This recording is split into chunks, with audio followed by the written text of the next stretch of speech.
दोस्तों आज एक बार फिर से लेकर के एक सिटी कार 3D लाइट देख सकते हैं। इसमें अनबॉक्सिंग करते हैं। ये देखिए कार, ये चार्जर है। ये देखिए स्विच यहाँ लगता है।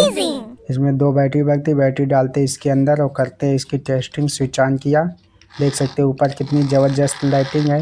देख सकते हैं कैसे ये रिमोट से कंट्रोल होती है। लाइक सब्सक्राइब कीजिएगा दोस्तों। ये देख सकते हैं आप लोग किस प्रकार बैक होती है।